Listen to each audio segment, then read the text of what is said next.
Halo semuanya, kenalin aku Amelia dari Altavidia 2021. Di sini aku sebagai tentor hidrologi terapan dan aku mau jelasin tentang UTS HITER tahun lalu. Jadi kita langsung aja ke soal yang pertama. Di sini diketahui suatu das mempunyai 4 buah stasiun pencatat hujan, ada A, B, C, D, dan ada luasnya masing-masing. Nah, di sini kan ada 4 tanggal. Ini udah curah hujan maksimum di tanggal yang sama ini. Ada tanggal 17, tanggal 13, 28 di STA-nya masing-masing ini. Ini curah hujan maksimumnya. Nah, di sini yang pertama diminta untuk hitung curah hujan wilayah tahun 2015 pada das tersebut dengan cara rata-rata aljabar dan polygon Thiessen. Nah, jadi kalau rata-rata aljabar itu, P sama dengan 1/N dikali sigma PI-nya. Jadi cuma rata-rata biasa aja di masing-masing tanggalnya. Jadi kayak satu tanggal ini dijumlahin semua curah hujannya, lalu dibagi banyaknya data. Di sini kita masukin, misal di tanggal 17 bulan 1, ini ada 113 ditambah 136, ditambah 115, ditambah 65, lalu dibagi dengan 4, banyaknya datanya. Lalu ketemu hasil curah hujannya. Nah, kalau buat metode Polygon Thiessen itu memperhitungkan luas daerah pengaruhnya.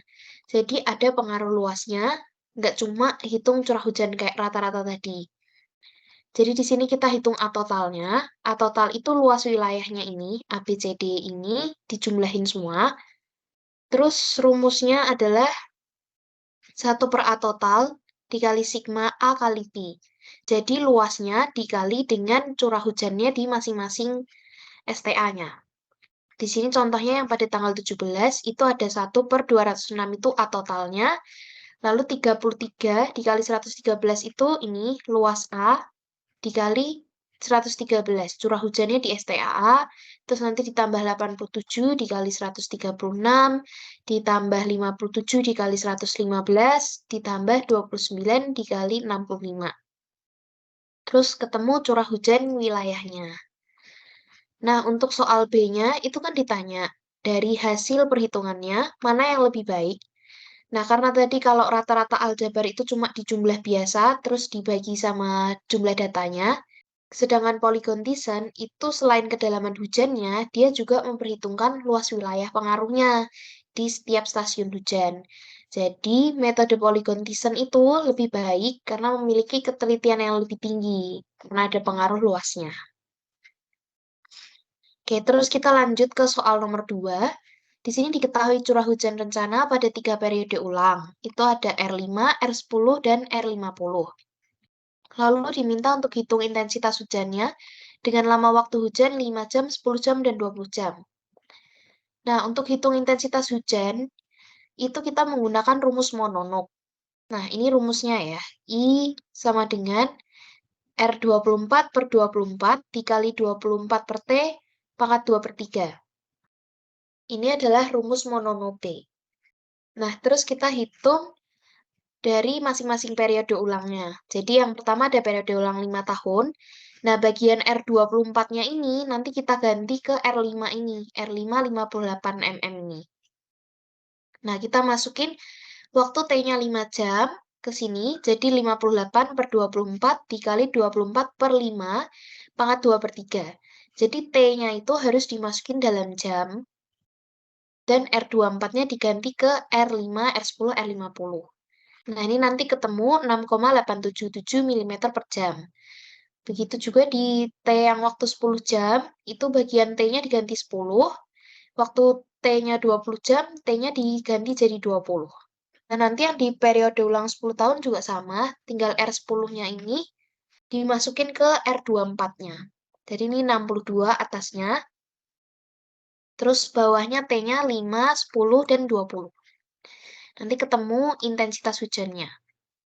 Lalu yang B ini kita diminta untuk membuat grafik IDF menggunakan rumus mononomial B. Nah, di sini grafik IDF itu adalah grafik hubungan antara intensitas hujan dan waktu. Di sini intensitas hujannya dalam milimeter per jam dan waktunya dalam jam. Nah, jadi waktu R-nya 5, periode ulang 5 tahun. Ini kita gambar grafiknya. Ini yang grafiknya yang warna biru ini, itu yang 5 tahun. Jadi waktu R5 ini, waktu T-nya 5, grafiknya ini, 6,877 intensitas hujannya. Kita plot satu-satu, di sini, sini, lalu di sini. Lalu yang garis oranye ini merupakan periode ulang yang ke-10 tahun, dan yang warna abu-abu ini periode ulang 50 tahun. Jadi ini yang warna oranye, ini. Lalu yang R50 ini adalah yang warna abu-abu. Jadi semakin lama itu intensitas hujannya semakin turun. Sekarang kita lanjut ke soal nomor 3. Di sini ada hujan tahunan di stasiun A dan hujan tahunan rata di 3 stasiun terdekat. Di sini diminta untuk menggunakan metode kurva massa ganda, lalu mengkoreksi data yang tidak konsisten di stasiun A. Nah, ini kan datanya dari tahun 2000 ke 2015. Kita balik dulu, jadi tahun 2015 ke 2000. Jadi kita mundur dari tahun 2015 ke tahun 2000. Nah, terus kita hitung kumulatif rata-rata. Nah, ini adalah kumulatif dari rata 3 STA ini. Jadi yang pertama 23, terus ini 23 ditambah 30, lalu ini 85 itu dari 53 ditambah 32, dan seterusnya sampai 460. Nah, kalau kumulatif STAA ini sama caranya. Jadi 21 ini 21, terus 46 itu 21 tambah 25, dan seterusnya sampai 493. Terus kita bikin kurvanya, grafiknya ini, menggunakan dua data ini, kumulatif rata-rata dan kumulatif STAA. Di sumbu Y-nya ini ada hujan rata-rata kumulatif, lalu di sumbu X-nya ini hujan kumulatif dari STAA. Yang ini di sumbu X dan yang ini di sumbu Y. Oke. Nah, terus kalau udah dibentuk grafiknya, ini kan grafiknya aslinya melengkung nih yang warna biru. Kita cari garis lurusnya dulu pakai regresi. Nanti kalau udah muncul garis lurusnya, semakin kelihatan kalau terjadi patahan atau ini tuh grafiknya nggak lurus. Cara cari patahannya tuh gimana? Jadi kita bikin garis dulu. Ini yang warna oranye, itu garis lurus. Jadi nanti kelihatan kalau patahannya itu terjadinya tuh di data kelima ini. Yang ada lingkarannya ini adalah terjadinya patahan. Nah, jadi data yang harus dikoreksi itu adalah data yang ini, dari data pertama sampai data keempat. Yang dikoreksi itu data yang kecil, jadi yang patahannya kecil, itu ada di bawah sini. Nah, ini yang 1 sampai 4 ini harus dikoreksi, berarti dari tahun 2012 sampai 2015 yang harus dikoreksi. Nah, untuk kemiringan kurva sebelum patahan, jadi ini kan ada alfa sama beta. Nah, alfanya tuh yang ini, alfa, dan ini yang beta. Nah, untuk kemiringan kurva sebelum patahan ini, alfanya sama dengan 114, ini yang dikumulatif STAA, dikurangi 21, per 129, ini dari kumulatif rata-rata ini, dikurangi 23. Nanti ketemu 0,877. Lalu ada kemiringan kurva sesudah patahan. Nah, buat cari betanya ini, menggunakan ini, 493 dikurangi 152, per 460 dikurangi 168. Nanti ketemu 1,168. Nah, ini di PPT juga ada dijelasin.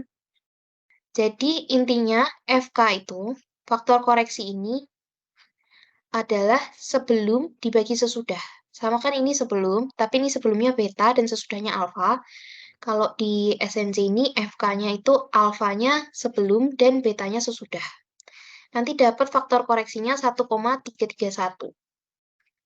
Dan data yang harus dikoreksi itu di tahun 2012 sampai dengan 2015. Nah, nanti kalau datanya udah dikoreksi, nanti garis grafiknya ini tuh bisa lurus. Nggak ada patahannya lagi. Nah, ini kalau yang bagian ini tuh buat ngecek aja, faktor koreksinya udah bener apa belum. Kita pakai ini, data hujan di di STAA yang tahun 2012, itu 40 kan. Nah, yang ini sebelum dibagi sesudah patahan, faktor koreksinya kan 1,331. Nah, ini 40 dikali 1,331, hasilnya 53,242. Nah, kalau faktor koreksinya sesudah dibagi sebelum patahan, itu nanti kan dapatnya 0,751.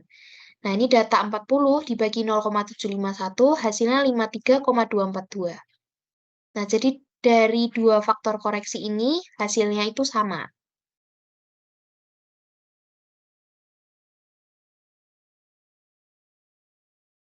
Terus kita lanjut ke soal nomor 4. Di sini soal nomor 4 itu pakai NIM, jadi A sama B-nya itu aku masukin A-nya 4, B-nya 0. Di sini diminta untuk hitung indeks infiltrasi dari suatu wilayah dengan daerah tangkapan airnya 0,3 A, jadi aku masukinnya 0,34 km kuadrat. Lalu volume limpasan langsung itu 8040 meter pangkat 3 dan distribusi hujan selama 5 jam seperti pada gambar berikut. Nah, jadi dari soalnya itu udah dikasih tahu datanya ini besarnya berapa aja, ada 5, 10, 25, 15, dan 3. Nah, kalau misalnya dibikin tabel, itu nanti hasilnya kayak gini. Antara 0 sampai jam pertama, itu ada intensitas hujannya 5. Nah, yang harus dicari pertama adalah tinggi limpasan langsung. Nah, kalau volume itu kan rumusnya luas dikali tingginya. Jadi, kalau buat cari tingginya, tinggal volume dibagi luasnya. Jangan lupa untuk konversi satuannya, ini dari kilometer kuadrat, kita samain ke meter pangkat 3, lalu dapat 0,0236. Nah, buat masukin cari rumus V-index, kita harus ubah lagi ke milimeter, jadi 24 milimeter. Nah, buat nentuin V-index, ini di PPT juga ada caranya, itu menggunakan permisalan. Jadi, kita misalin yang pertama itu, ini kan garisnya, kita udah dikasih tahu nih, garisnya ada di antara 10 sama 15. Cuma kita belum tahu itu V-index-nya bener atau enggak. Nah, kita coba dulu yang pertama, V-index-nya ini ada di antara 10 sampai 15. Nah, buat ngitungnya itu, kita cari yang ada di atas 10. Angka yang ada di atas 10 itu ada 15 sama 25. Jadi kita hitung jaraknya ini, 15 ke V-index ini, berarti kan 15 dikurangi V-index, ditambah 25 dikurangi V-index, jarak antara ini, sama dengan 24. 24 itu tinggi limpasan langsungnya. Nah, nanti tinggal dihitung aja jadi 40 minus 2V sama dengan 24, 2V sama dengan 16, lalu ketemu V-nya 8 mm per jam. Nah, anggapan ini tuh tidak benar, karena V-index-nya ada di kurang dari 10. Padahal kan permisalannya V-index-nya ada di antara 10 sampai 15. Terus kita coba ke permisalan selanjutnya, itu di antara 5 sampai 10 di bawahnya. Nah, ini kita masukin yang antara 10 ke V-index sama, berarti permisalannya V-index-nya tuh ada di bawah sini, antara 5 sampai 10 ini. Berarti kan sama, 10 dikurangi V-index juga, terus ditambah 15 dikurangi V-index, ini berarti ke bawahin lagi, sama ditambah 25 dikurangi V-index. Tetap sama dengan 24, nanti ketemu V-nya sama dengan 8,667. Nah, anggapan ini itu benar karena permisalan tadi kan di antara 5 mm per jam sampai dengan 10. Jadi udah masuk kan ke dalamnya. Nah, jadi indeks infiltrasinya adalah 8,667 mm per jam. Oke, terus kita lanjut ke soal nomor 5. Di sini ada hidrograf banjir dari suatu daerah tangkapan air seluas 5 AB km kuadrat. Di sini aku A-nya 4 dan B-nya 0, jadi luasnya 540 km kuadrat. Terus di sini ada debit dari jam ke-0 sampai jam ke-12. Diminta untuk memisahkan base flow dan direct runoff dengan menggunakan metode fixed baseline method. Buat fixed baseline method, ini ada di PPT juga, dijelasin. Nah, yang pertama itu kita gambar grafiknya dulu yang warna biru ini, itu dari debitnya ini. Jadi dari debit jam ke-0 sampai jam ke-12, kita plot ke grafik antara debit dan jamnya ini. Grafik ini nanti jadi nilai DRO. Sama kan, ini juga nilai DRO. Lalu kita cari garis puncaknya dulu. Di sini kita cari debit yang paling tinggi, itu ada di jam ke-6, yaitu 35. Ini jadi bagian puncaknya. Jadi kita kasih garis, garis puncak, kita tarik ke bawah. Lalu buat cari garis T1 ke T2 ini, itu merupakan perpanjangan garis dari grafik yang garis 0 sampai jam pertama ini. Jadi kan ini ada cekungan. Karena di jam ke-0 itu 10, jam ke-1 itu 9,5, jadi nilainya turun. Lalu 9,5 ke 13 itu kan naik. Nah, yang ini dari 01, ini kita tarik garis ke garis puncaknya. Jadi ada garis warna hijau ini, itu nilai T1 dan T2. Lalu buat cari garis T2 ke T3, ini kita harus cari T dulu ini. Ini T rumusnya A dikali 0,386 pangkat 0,2. Kalau di PPT itu kan T sama dengan A pangkat 0,2. Tapi ini T-nya itu dalam hari dan A-nya dalam mils kuadrat. Nah, kalau kita mau ganti A-nya dalam kilometer kuadrat dan T-nya dalam jam, jadi kita harus kali 0,386. Nanti ketemu 2,9. Ini 2,9 jam, kita buletin ke 3 jam. Jadi dari 6 ditambah 3 jam itu ada di 9. Jadi BF-nya kita tarik garis berhimpit dengan grafik yang di T9 ini, di sini. Lalu buat cari base flow-nya, di sini dicari BF ke-6 dan BF9, DRO6 dan DRO9. Buat base flow 6 berarti kan yang ini, di T2. Ini kita tarik garis ke samping, dikira-kira ada di antara 5 dan 10, kita ambil 7 meter pangkat 3 per second. Lalu buat DRO ini tadi kan garis yang paling atas ini. Nah, berarti nilai debit dikurangi nilai BF-nya ini. Ini debitnya waktu jam ke-6 adalah 35, berarti 35 dikurangi 7, itu 28 meter pangkat 3 per second. Terus buat base flow jam ke-9, ini kan tadi ngepas nih, pas BF-nya ini, di garis yang ini. Berarti kalau ditarik garis, nilainya 12. Di antara 10 dan 15. Lalu buat DRO jam ke-9, itu berarti debit jam ke-9, 12 ini, dikurangi dengan base flow-nya 12. Jadi DRO-nya adalah 0. Oke, jadi segini aja bahasan tentang UTS heater. Kalau ada yang mau ditanyakan, silakan chat pribadi aja langsung ke aku. Terima kasih dan semangat buat UTS-nya.